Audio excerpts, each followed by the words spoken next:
So there's a couple reasons why I wanted to talk about the global impact of investing in women entrepreneurs today.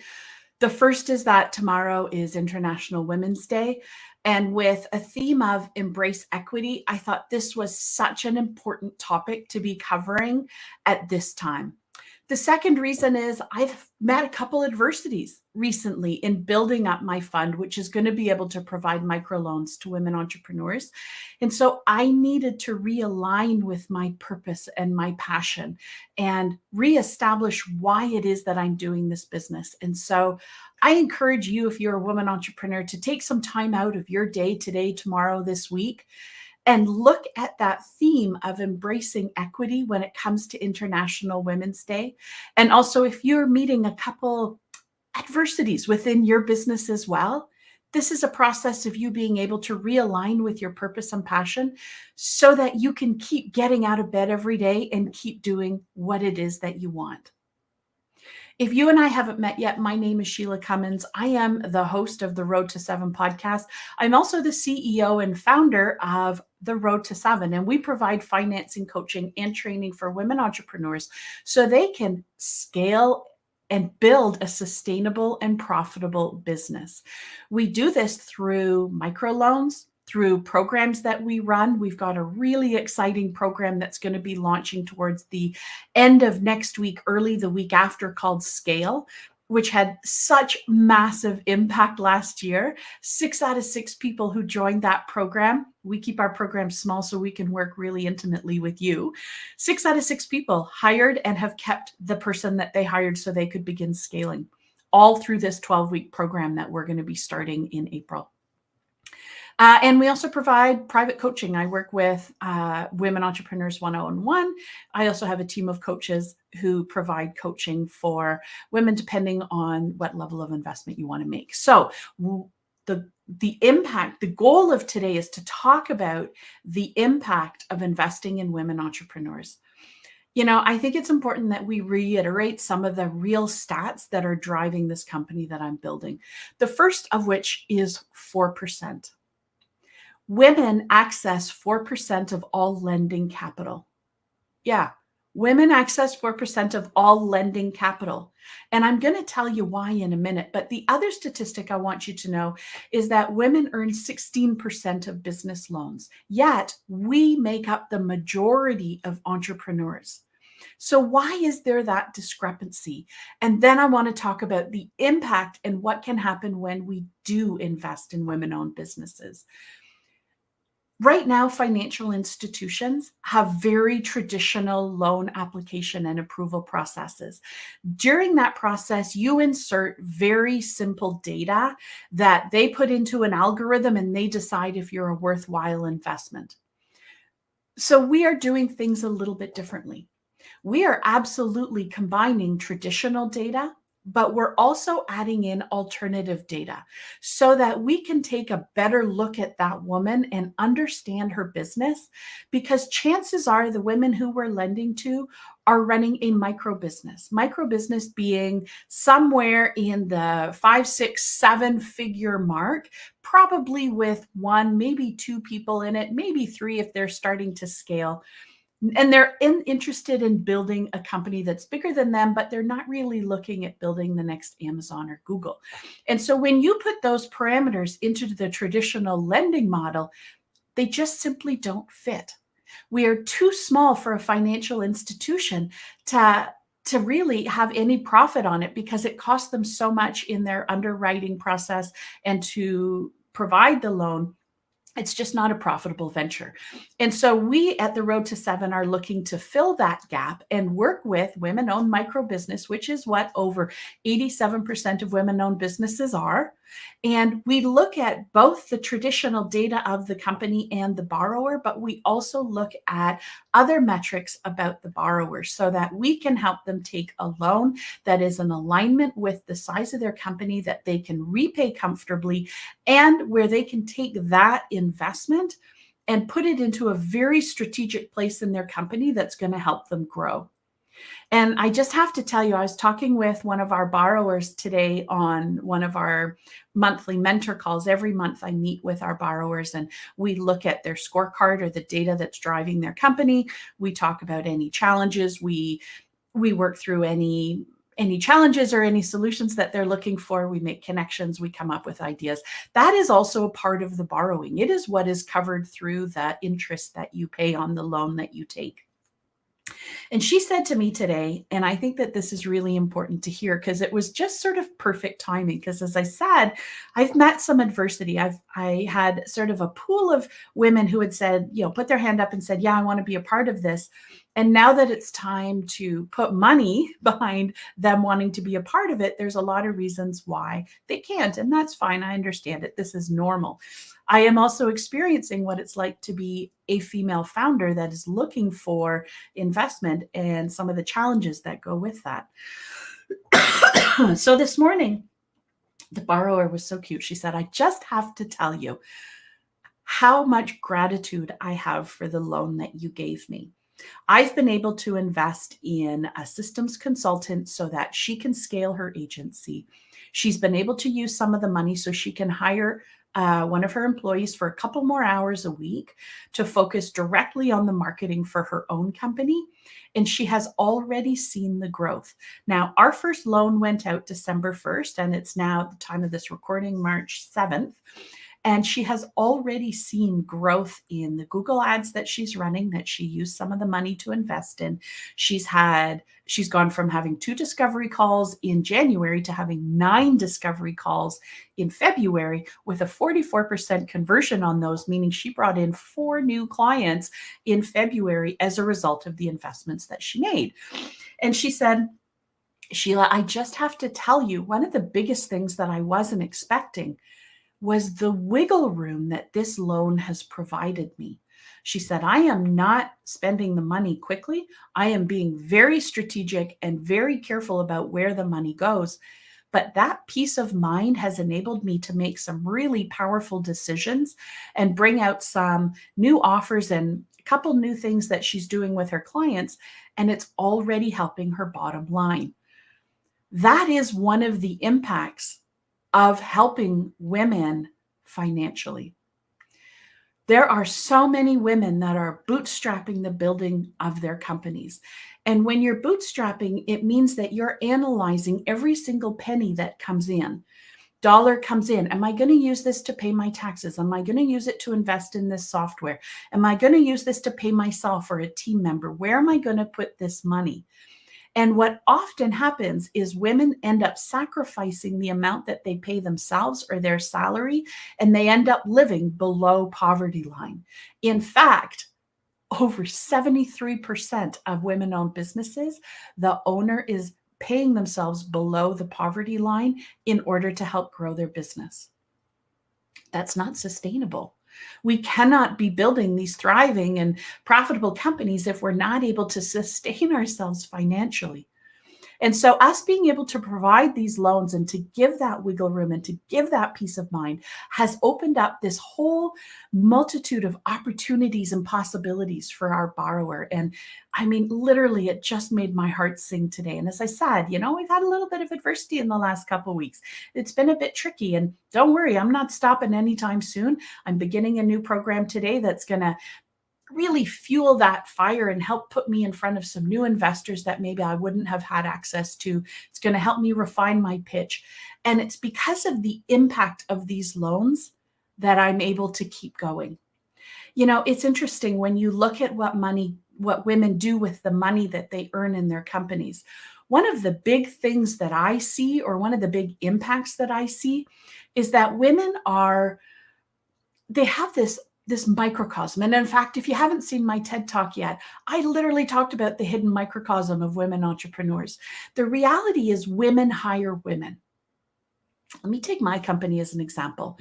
I have a marketing agency that's run through a woman, and she is the reason that you're seeing me on social. So she helps me with my LinkedIn posts, my Instagram posts. She's the one who's pushing me to do these weekly lives. And I have to tell you, I'm loving doing it.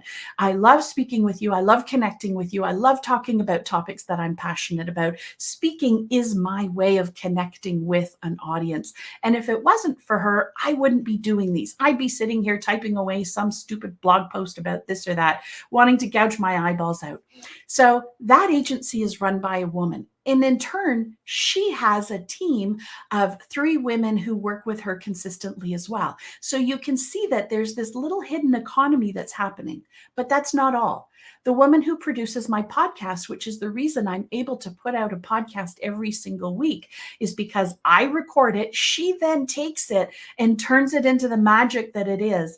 And she also has a team of other women who work with her. I have a client success specialist, Colleen, who holds me together and keeps me in line, makes sure that my calendar flows. She helps me on the back end of things. Literally, I couldn't do this without her. I also have a woman bookkeeper. I just met with her yesterday. She's phenomenal. She's actually up for an award. So congratulations, Kim. You're doing amazing. And my lawyer is a woman as well.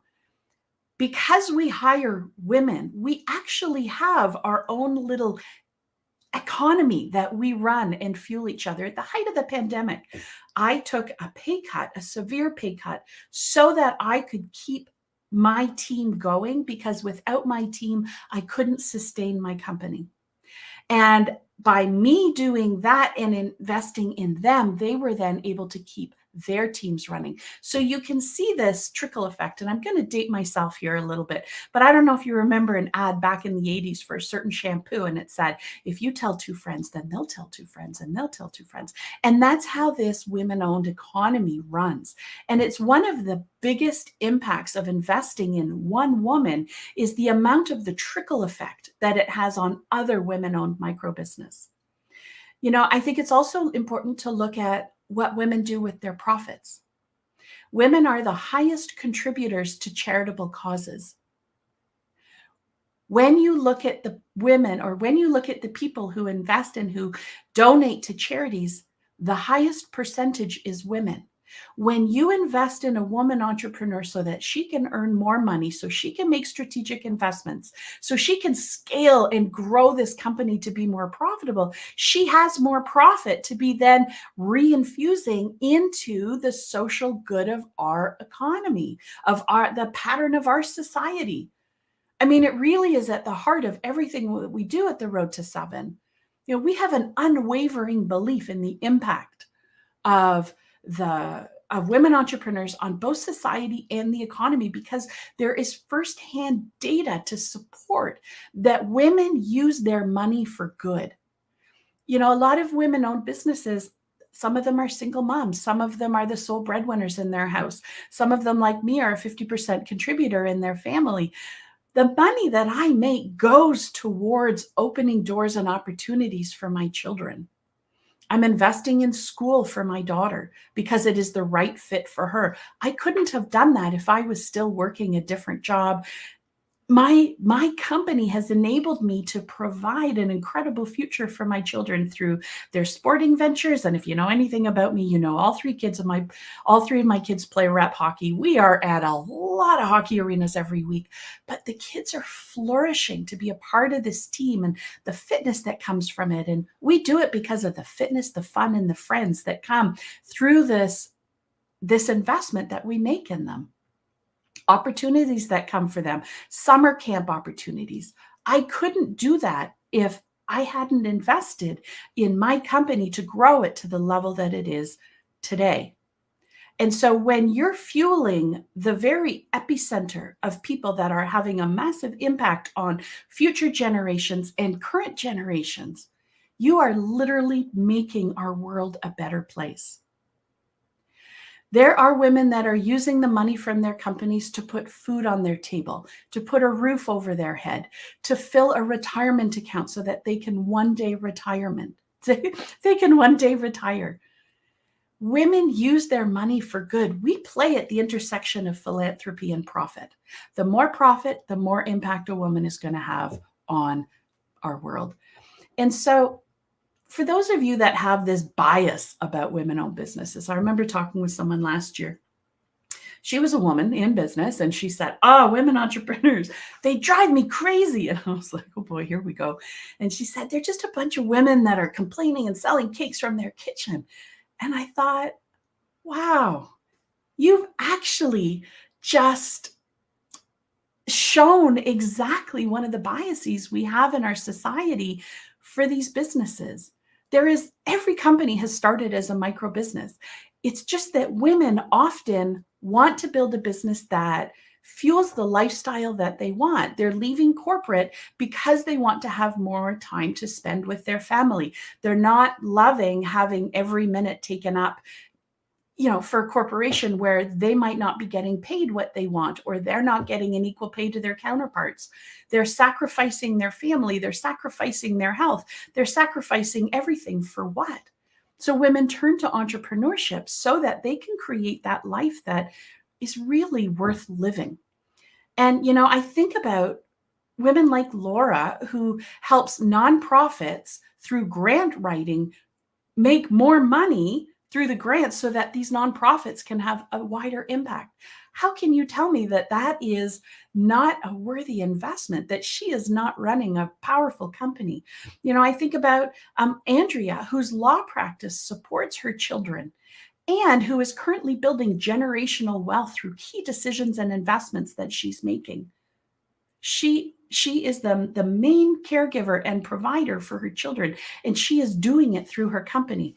I think about Natalie, who is selling sustainable and environmental bags, lunch bags and tote bags, and who not only is infusing millions into our economy, but is literally making our planet a better place. And every day that she's in business, she is, advocating for the long-term health of our planet. These are all women who've been overlooked for capital at different points. I myself went in for a loan, I guess 2019. I had 8 years of profit and loss statements that showed I run a very profitable company, positive growth year over year, 30% growth year over year. And I was turned down for credit as well. I was not deemed a worthy credit investment.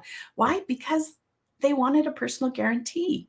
They wanted my husband to come and co-sign the loan. And when I refused, I was turned down because I could see that my company could sustain this loan, but I didn't meet the traditional data.